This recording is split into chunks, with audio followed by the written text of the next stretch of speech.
Hi, we are the Three English Experts. I'm Rebecca. I'm Dave. I'm Birgit. And welcome to this episode. Three English Experts is your English podcast to help you speak better English and create a positive and happy mindset for your English learning journey. Hello, hi. The topic of today is how to find the time to learn a language. And that's always a problem for a lot of people, how to fit in this little but very important thing. Rebecca, let's start with you. What's your experience and what can you tell our listeners what you really want to advise them to do? Yeah, I know I wrote a blog post a few years ago and it was called, What Can I Learn in 10 Minutes a Day? And it's actually my most popular blog post. So it shows how it is a big question that so many people ask when they start learning a language. Their biggest fear is, it really is like, how am I going to fit it in? And can I do it in 10 minutes a day? So I actually did an experiment for this blog post and I learned Japanese for 10 minutes every single day. I think it was 30 days. I can't quite remember. Unfortunately, I did three things. I also did guitar and yoga. So I ended up doing 30 minutes a day, which kind of defeated the object. But I think my outcome from that experiment was it is a good thing, but it doesn't necessarily mean it's the right thing for everybody. And I think this is always the case in language learning. You really have to find what works for you. I think when someone says this is the best way to do it. So I don't like to say to people, this is the best way to do something, because I think, that's very prescribed. And the positives about 10 minutes a day was that even if I missed a day, I'd still done maybe 4 days where I'd done 10 minutes and that's 40 minutes. And 40 minutes is better than no minutes. And I always say that to my clients, slow progress is better than no progress. It's even if it's only 10 minutes and they go, oh, but what? I'm not going to achieve anything in 10 minutes. But you can actually do quite a lot in 10 minutes. And I also found that when I did sit down for 10 minutes, sometimes I actually did 20 minutes or 30 minutes because I kind of got into it. Other times it really was 10 minutes. I'm sitting on the tram and I just did 10 minutes. But there were other times where it was a bit longer. So in the end, over the week, I felt it was actually quite a good system. So, using apps, for example, I use an app on the tram. So Dave's our app guy. What would your advice be from sort of, learning on the go, let's say, when you've only got 10 minutes to learn on the go? Yeah, absolutely. You mentioned apps. There's Duolingo. That's a very good one for different languages. Of course, there's one for English as well. I actually practice that with Spanish. So I do stuff with Duolingo in Spanish. It was actually really cool, but it's a little bit limited to how they've organized it. If you want something more personal, I would recommend, for example, Quizlet, because there you can set up your own list of vocab and you can also get vocab out of the systems, out of what other people have stored in there. Yeah. You can look up topic areas. Maybe you want to know for example, the family words for different family members in different languages, also obviously in English. You can look them up and then use those that other people have prepared for yourself. You can copy them. And natural fact, in the show notes, we can put down some ways, if you've got a free account with Quizlet, how then you could copy this set of vocab into your own Quizlet account. And then you've got the vocab for yourself in your own Quizlet account.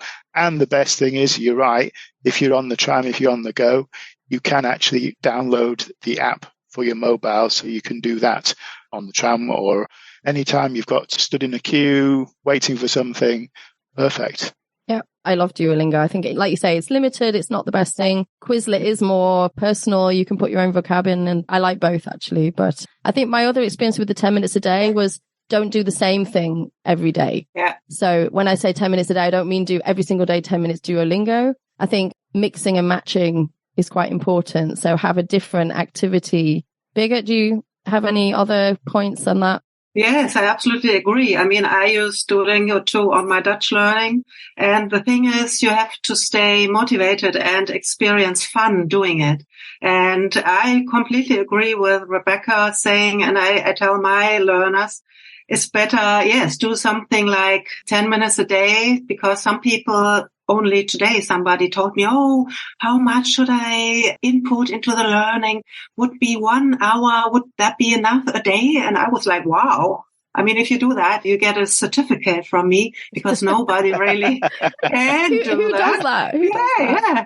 I have no one who really invests like an hour a day. That's not realistic. And I believe stay realistic, have fun and enjoy. And what I have just started recently with learners, if there's a very complicated construction, I mean, I'm the grammar, with a focus on grammar. If there was like if clause, conditional 3, I would have done if I had known. I tell them now, please repeat that phrase until the rest of the day, several times, repeat, and they wake up in the morning next day and it stays. So it's all a lot about repetition and finding the time, as that's our subject today, staying motivated. Developing fun, setting yourself the goal and telling yourself, now this is going to be a priority. Yeah, absolutely. Yeah, we talked about priorities, didn't we, Rebecca? You know, I just find it funny when I say to them, you know, it needs to go on your priorities. And they go, but I have a family and a job. And I always think, I'm not asking you to like prioritize it over your family or over your job. You know, when priority doesn't mean it has to be top priority, because of course we all have other priorities. There must be some things that you're doing now that maybe are not a priority. So for me, for example, social media, how much time do I waste flicking through social media? And it's just a lot of it is wasted time. I annoy myself by doing that. So it's those moments where I see like, this is a red decision. This is not a good decision.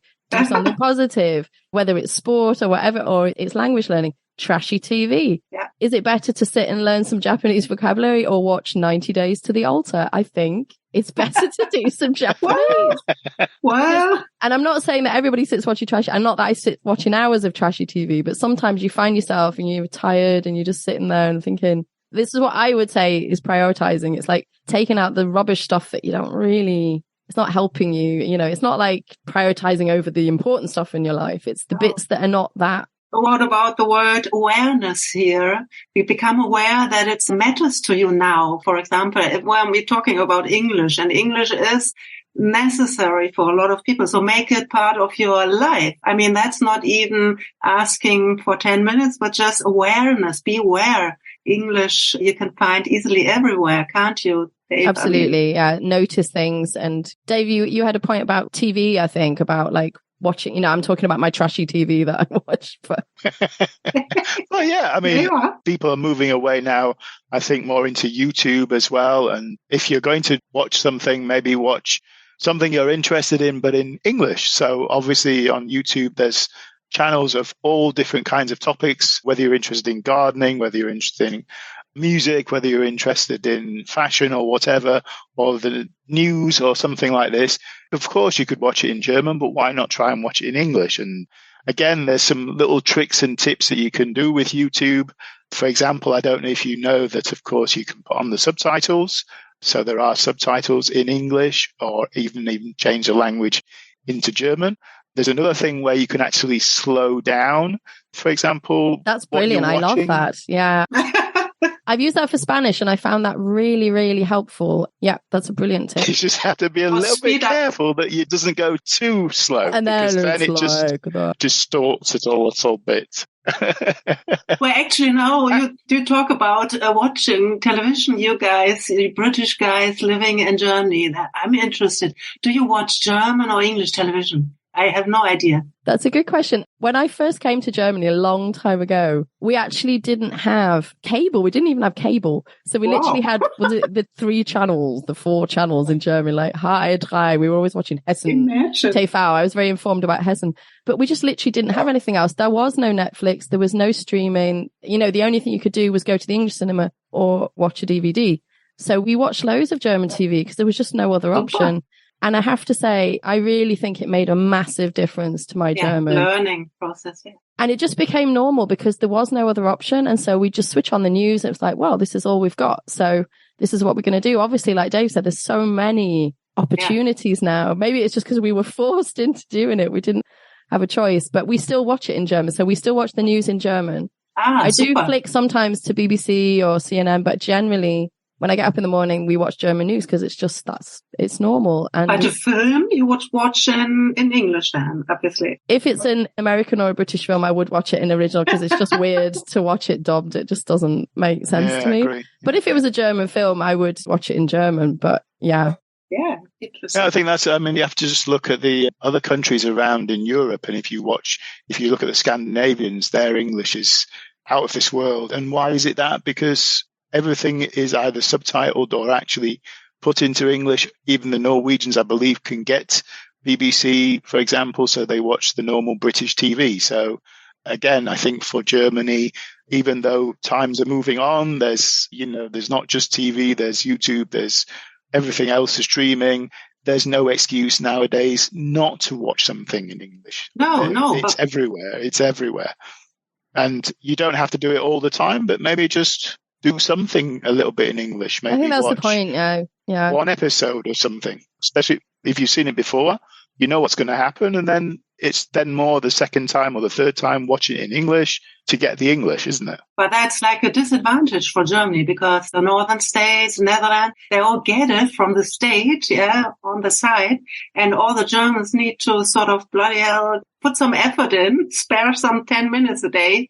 But you see, that's about awareness. I really feel English should be part of people's lives much more. So yeah, make time for it. I think you're right. I think even though it's like all you have to do is flick one switch, making that decision to say, right, I'm going to watch this series now in English. Yeah. It's still that decision. Whereas if it's done for you and it's just there, you know what I mean? The decision has been taken away. But no, I think it's common knowledge that a lot of the Scandinavian countries, the Netherlands, where they listen to a lot of stuff in English, is one of the reasons they have very, very good English skills. It's a pity they don't do that in Germany. I think, like you say, just build it into people's lives more. Yeah.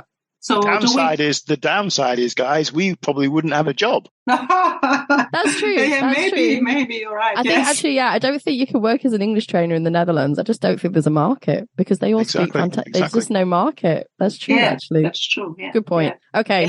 Yeah. Do we have now come to a conclusion today?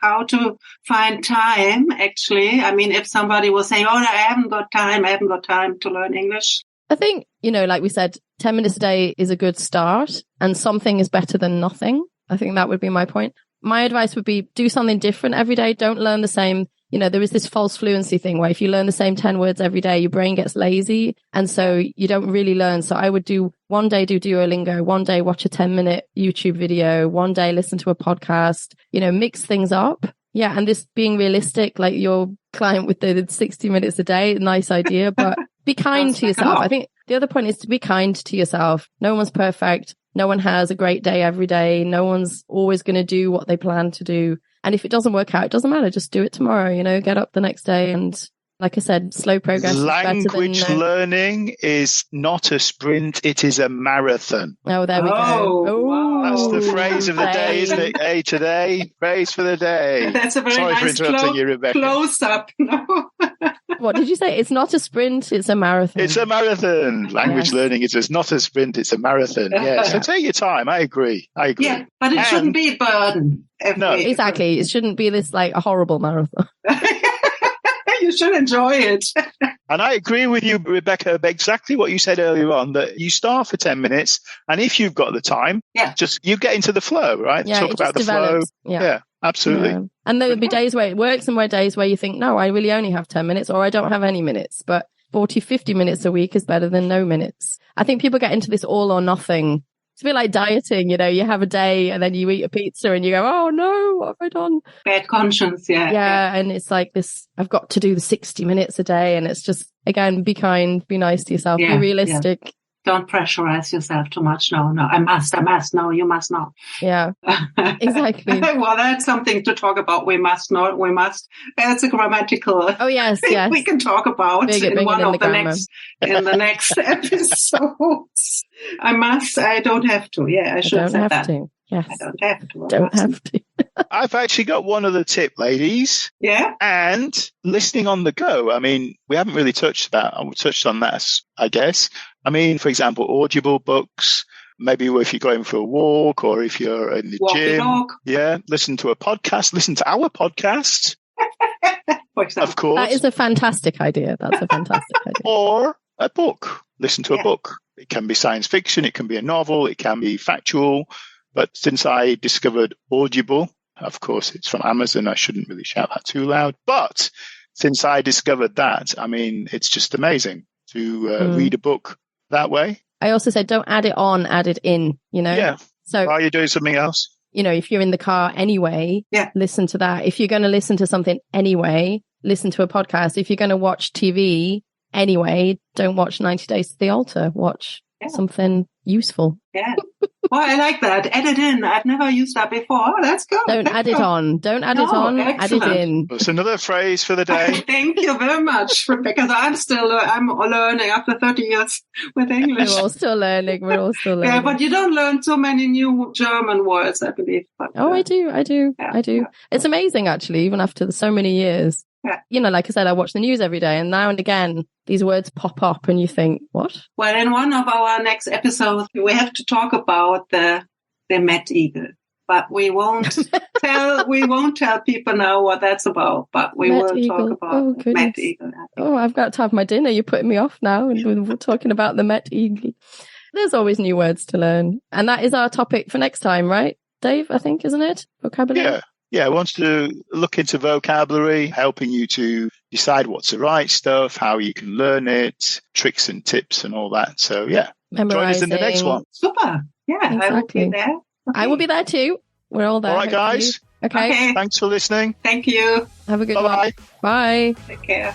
Thank you so much for clicking play today. If you have any comments, questions, or perhaps suggestions for future episodes, feel free to drop us a mail at info@3englishexperts.de. Have a wonderful day and see you next time.